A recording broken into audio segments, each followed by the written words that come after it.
agradecer muito. Parada da carreira dele. Pulgar e Carrascal, que foram displicentes no gol do Cruz Azul, tem que agradecer muito a genialidade desse cara, que é disparado o melhor jogador do futebol brasileiro nessa temporada. O Arrascaeta, a tranquilidade que o Arrascaeta finaliza nos dois lances. No primeiro lance, ele aproveita um erro bizarro da defesa do Cruz Azul, mas a forma como ele tira o goleiro com tranquilidade. No segundo lance, a bola sobra. Vários jogadores dariam um chutão para finalizar, ele não. Ele olha toda a defesa do Cruz Azul, toca por cima do goleiro. A genialidade de Arrascaeta, que foi fundamental para o título brasileiro, que foi fundamental para o título da Libertadores, foi fundamental também para a classificação do Flamengo para a semifinal do Mundial. Esse cara tá um monstro. O Arrascaeta, na minha opinião, já é o segundo maior ídolo da história do Flamengo.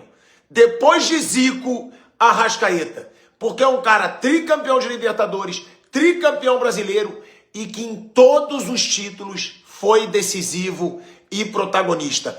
É o gênio, é o único craque do futebol brasileiro, na minha opinião, e é um cara que hoje chamou a responsabilidade para salvar a displicência do time do Flamengo no primeiro tempo. Assim, esse cidadão aqui, Arrascaeta, completou de 62 jogos na temporada. 25 gols e 18 assistências. Tá bom pra você? Pedro Moreno, boa tarde, bem-vindo ao Seleção. Tudo bem, Rizek? Abraço pra você, Eric, Rick, todo mundo ligado com a gente no Seleção.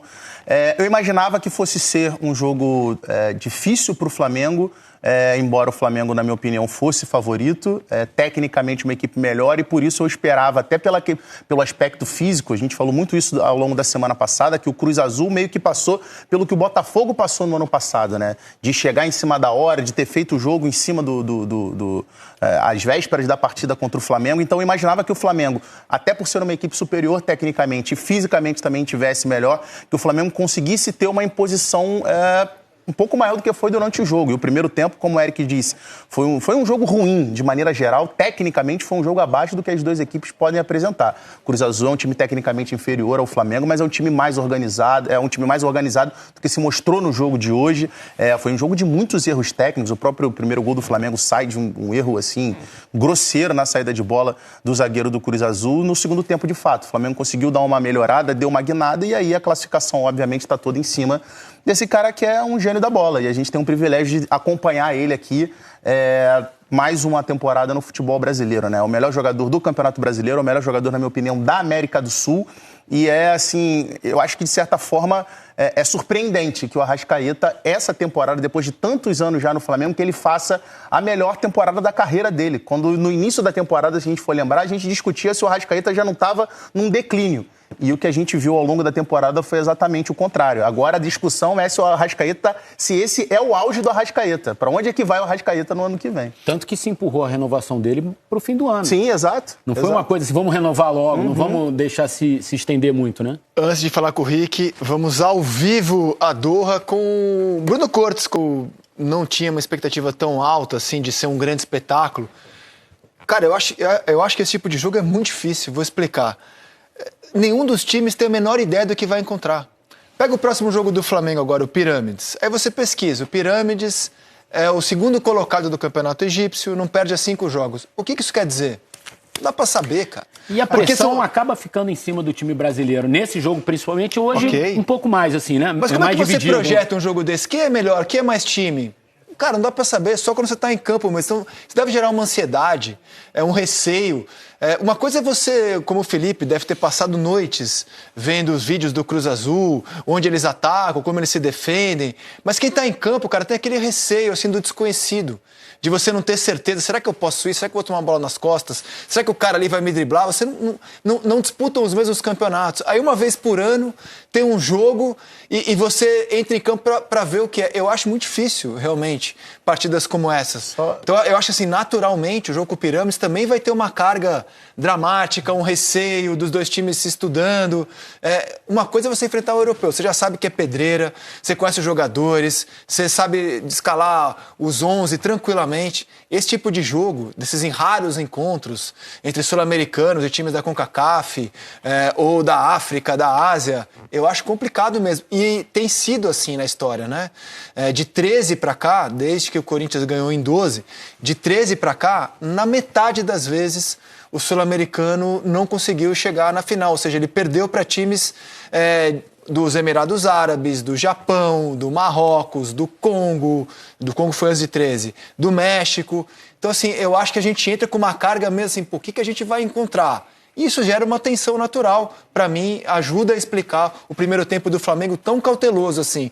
Depois do segundo, já com o jogo mapeado, com o Felipe entendendo melhor, os jogadores entendendo melhor, acho que o Flamengo se soltou e dominou o jogo. Só para pegar o gancho que o Eric falou sobre, Faz sentido isso? Sobre a saída. Faz sentido? É que eu acho que tem o jogador... um pouco, mas eu tenho... Ouvi o jogador. Que o Pedro falar, não, mas eu ouvi o jogador, para seguir um pouco nessa. Sim. Ouvi o jogador sobre esse estranhamento. Não, eu queria ver sobre esse estranhamento. Assim. Não, sabe o que acontece, Zé? Porque assim, nós estamos falando de um Flamengo. Acho que todos aqui concordam comigo que, tecnicamente, o Flamengo é muito melhor que o Cruz Azul. Ou eu estou falando alguma besteira? Não, de forma alguma. Então, quando você é melhor tecnicamente, você não tem que esperar ver o que o adversário vai trazer para você.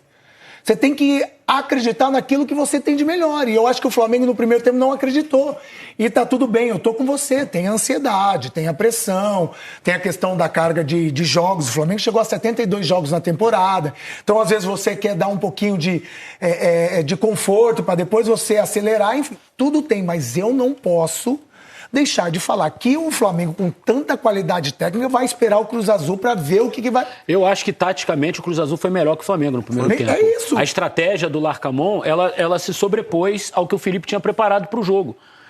E o Felipe estudou, ele falou nas entrevistas prévias que tinha conhecimento de como a linha de defesa marcava. Chegou até a comparar a defesa do Cruz Azul, do jeito de marcar com o Atlético Mineiro do Cuca, o Bragantino do Wagner Mancini. O Arrascaeta acabou de falar na entrevista para o Bruno. Então, eu acho que taticamente o Flamengo foi assim, perdeu o duelo no primeiro tempo.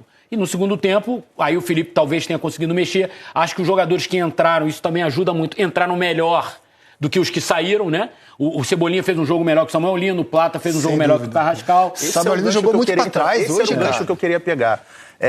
Assim, eu acho que, e não é de hoje, acho que já tem um tempo que o campo está mostrando que o Cebolinha é o titular da ponta esquerda do Flamengo. Eu acho que está havendo uma insistência do Felipe Luiz com a permanência do Samuel Lino como titular. Se a gente for pegar aquela atuação do Flamengo, que é a atuação ali antes do jogo da Libertadores, que deixa todo mundo boca aberta, que é o 3-0 em cima do Bragantino do Maracanã, que o Arrascaeta bota o jogo no bolso, o Cebolinha é o titular daquele jogo, jogando muito bem. O jogo contra o Atlético Mineiro, antes da Libertadores, que em tese é meio que o time reserva ali, o titular é o Samuel Lino, o que gerou em todo mundo a expectativa de que o Cebolinha fosse ser o titular na final da Libertadores. Acabou sendo o Lino, que nem jogou mal, não.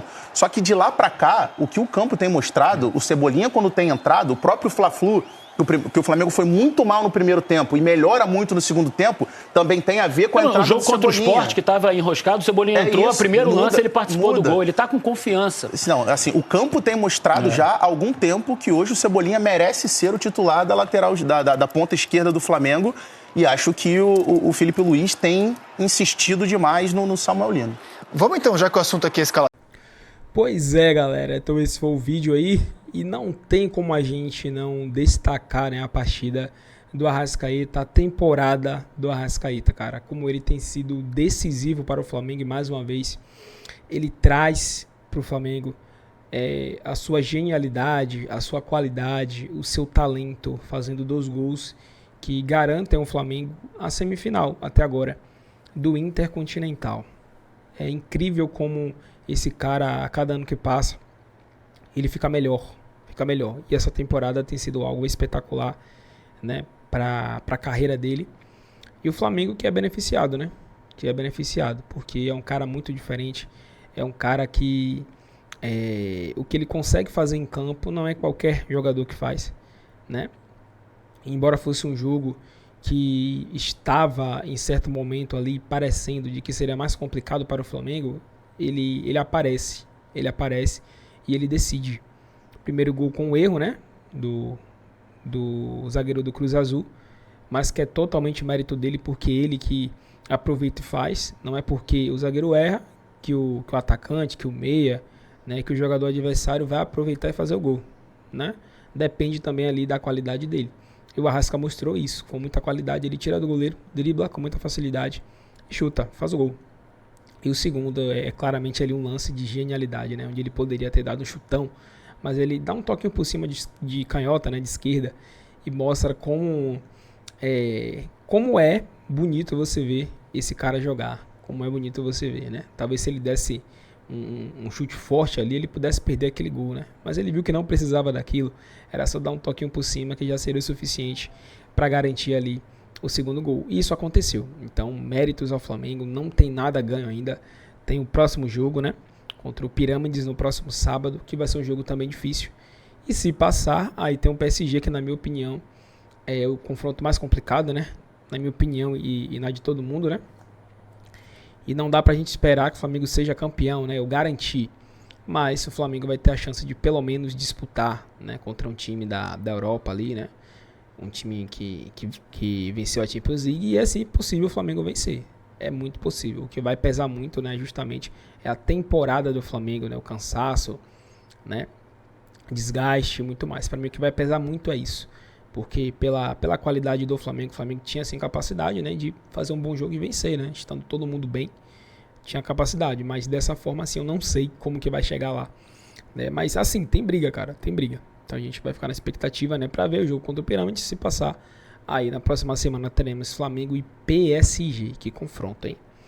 É isso aí, galera. Se você curtiu, deixa o like, tamo junto e até o próximo vídeo. Fui.